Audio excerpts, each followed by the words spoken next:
Suatu hari, Pak Darto memberi kabar yang tidak disangka-sangka.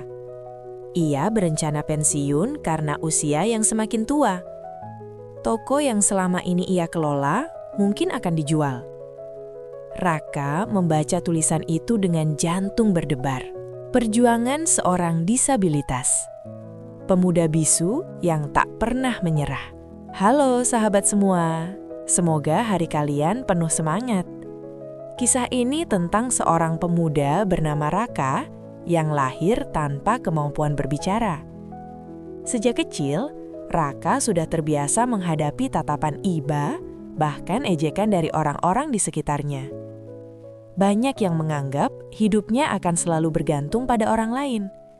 Namun, Raka memiliki tekad yang berbeda.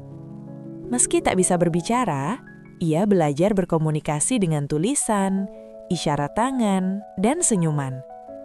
Ia selalu percaya bahwa keterbatasan bukan alasan untuk berhenti bermimpi. Raka tinggal di sebuah desa kecil bersama ibunya yang bekerja sebagai penjual sayur. Kehidupan mereka sederhana. Setiap pagi, Raka membantu ibunya menyiapkan dagangan sebelum berangkat mencari pekerjaan. Suatu hari, ia melihat sebuah toko kelontong di pinggir jalan yang memasang tulisan, "Butuh karyawan." Dengan penuh harapan, Raka masuk ke dalam toko itu. Pemilik toko, seorang pria paruh baya bernama Pak Darto, awalnya ragu.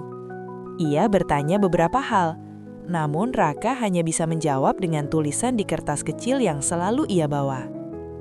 Raka menulis, "Saya memang tidak bisa bicara, Pak, tapi saya bisa bekerja keras." Pak Darto terdiam. Ia melihat kesungguhan di mata Raka. Akhirnya, setelah beberapa saat berpikir, Pak Darto mengangguk pelan. Hari itu menjadi hari yang sangat penting bagi Raka. Untuk pertama kalinya, seseorang memberinya kesempatan untuk membuktikan bahwa keterbatasan tidak menghalangi seseorang untuk bekerja dengan penuh semangat. Hari-hari pertama yang penuh tantangan. Hari pertama bekerja menjadi pengalaman yang menegangkan bagi Raka. Ia harus belajar banyak hal sekaligus. Mengatur barang di rak, mencatat stok, melayani pelanggan, dan membersihkan toko setiap hari. Awalnya, banyak pelanggan bingung ketika dilayani oleh Raka. Beberapa mencoba berbicara dengannya. Namun Raka hanya bisa tersenyum lalu menunjukkan kertas kecil atau menggunakan gerakan tangan sederhana. Sebagian orang terlihat tidak sabar. Ada yang menghela napas panjang, bahkan ada yang memilih dilayani oleh karyawan lain. Namun Raka tidak pernah marah atau berkecil hati. Ia justru bekerja lebih keras dari siapapun di toko itu. Ia datang paling pagi dan pulang paling akhir. Setiap malam, ia belajar menulis lebih cepat agar bisa melayani pelanggan dengan lebih baik. Pak Darto mulai memperhatikan perubahan di toko sejak Raka bekerja di sana. Rak barang menjadi lebih rapi, gudang lebih teratur. Barang yang hampir habis selalu segera dicatat oleh Raka. Suatu hari, seorang pelanggan tetap berkata kepada Pak Darto, "Anak yang bisu itu rajin sekali, tokonya jadi lebih rapi." Mendengar itu, Pak Darto tersenyum. Raka mungkin tidak bisa berbicara, tapi kerja kerasnya perlahan berbicara lebih keras dari kata-kata. Dan tanpa ia sadari, banyak orang mulai menghormatinya bukan karena rasa kasihan, tetapi karena ketekunan dan semangatnya yang luar biasa. Kepercayaan yang mulai tumbuh. Bulan demi bulan berlalu, dan Raka semakin mahir bekerja di toko Pak Darto.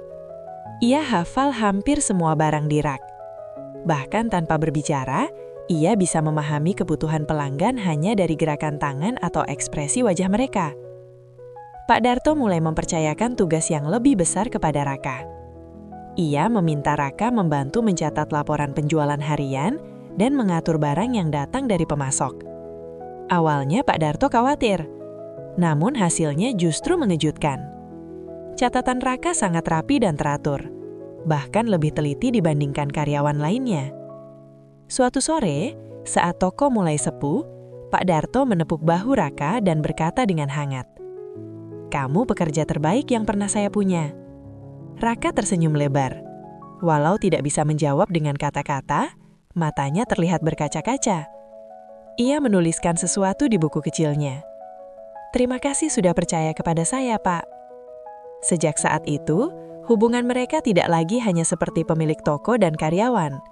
Pak Darto sudah menganggap Raka seperti anak sendiri. Kepercayaan itu membuat Raka semakin semangat bekerja. Ia mulai menyimpan sebagian kecil gajinya setiap bulan. Dalam hatinya, ada satu mimpi yang terus ia jaga. Suatu hari nanti, ia ingin memiliki toko miliknya sendiri. Mimpi yang perlahan mendekat. Tahun demi tahun berlalu, Raka tetap bekerja dengan penuh semangat. Tabungan kecil yang ia kumpulkan perlahan mulai bertambah. Meski jumlahnya tidak besar, setiap rupiah memiliki arti penting bagi Raka.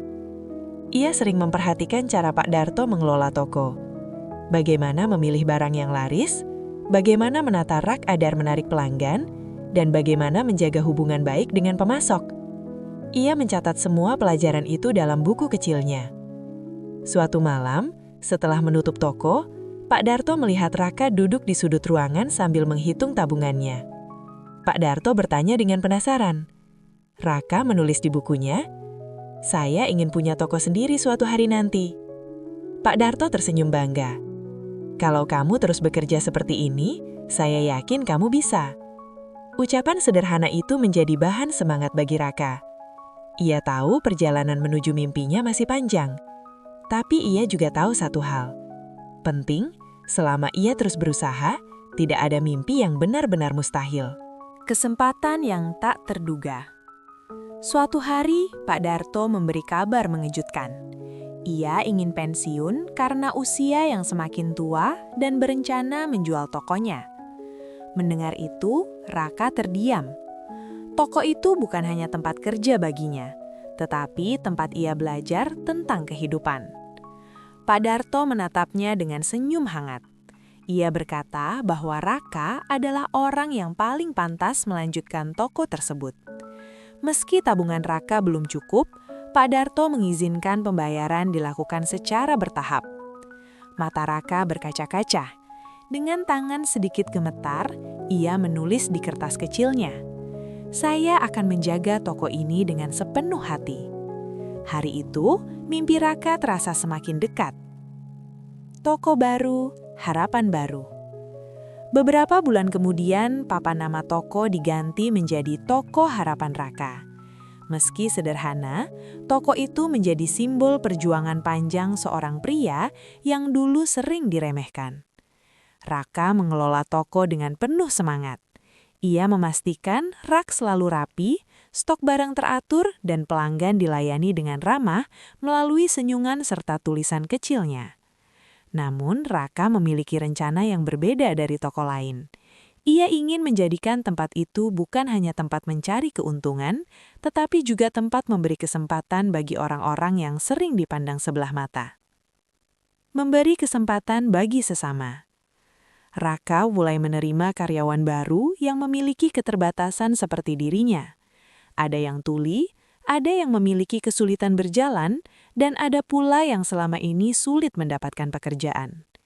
Ia melatih mereka dengan sabar, menunjukkan bahwa keterbatasan bukan penghalang untuk bekerja dengan baik. Suasana toko menjadi hangat dan penuh semangat. Para karyawan saling membantu dan mendukung satu sama lain.